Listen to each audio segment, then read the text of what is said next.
શિયાળાની ઠંડીમાં ખાવાની મજા પડી જાય એવી ગરમ ગરમ વેજીટેબલથી ભરપૂર એવી ટિક્કી અને દાલ ચાટ બનાવીશું, જે એકદમ હેલ્ધી છે. સૌપ્રથમ ટિક્કી બનાવવા માટે 1 કપ છીણેલી મકાઈ લઈ લઈશું. તેમાં સમારેલી પાલક ઉમેરી લઈશું, ઝીણી સમારેલી કોબીજ, છીણેલું ગાજર ઉમેરી લઈશું. તેમાં 1 ચમચી ભરી આદુ મરચાંની પેસ્ટ ઉમેરી લઈશું. તેમાં 1 કપ ભરી ઘઉંનો કકરો લોટ અને 2 ચમચી બેસન ઉમેરી લઈશું. તેમાં હિંગ, ધાણા જીરું, ગરમ મસાલો, મરચું, હળદર, 2 ચમચી ભરી ખાંડ, અજમો હાથેથી મસળી ઉમેરી લઈશું. તેમાં અડધા લીંબુનો રસ નીચોવી લઈશું અને ચપટી સોડા નાખી સ્વાદ અનુસાર મીઠું ઉમેરી લઈશું.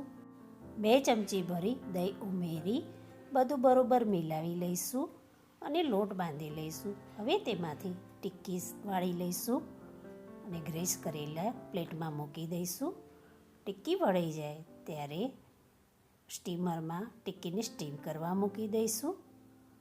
10થી 15 મિનિટ માટે ટિક્કીને સ્ટીમ થવા દઈશું. ત્યાં સુધી આપણે દાળનો વઘાર કરી લઈશું.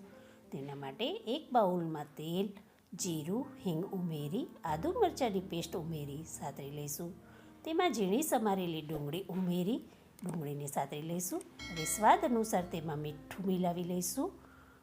તેમાં ઝીણા સમારેલા ટામેટાં મિલાવી લઈશું અને બધું બરોબર હલાવી ટામેટાં ચડે ત્યારે તેમાં મસાલા કરી લઈશું, જેમાં હળદર, મરચું, ધાણા જીરું, ગરમ મસાલો બધું બરોબર મિલાવી મીઠું, હળદર, હિંગ નાખેલી તુવેરની દાળ ઉમેરી બધું બરોબર હલાવી જરૂર મુજબ પાણી ઉમેરી લઈશું. દાળને ઉકળવા દઈશું. ટિક્કી પણ સ્ટીમ થઈ ગઈ છે.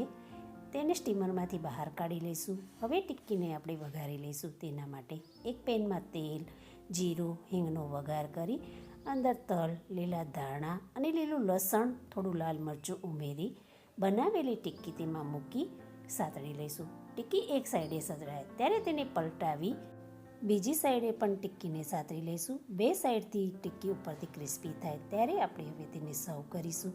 તેના માટે તૈયાર કરેલી ટિક્કી પ્લેટમાં લઈ થોડી હાથેથી દબાવી લઈશું. તેમાં તૈયાર કરેલી દાળ ઉમેરી દઈશું. તેની ઉપર ખજૂર આંબલીની ગળી ચટણી, ફુદીના દાણાની લીલી ચટણી, લસણની ચટણી, સેવ, લીલું લસણ, લીલા ધાણા ભભરાવી વેજીટેબલ ટિક્કી અને દાળને સર્વ કરીશું. તો તૈયાર છે એકદમ હેલ્ધી એવી ચાટ.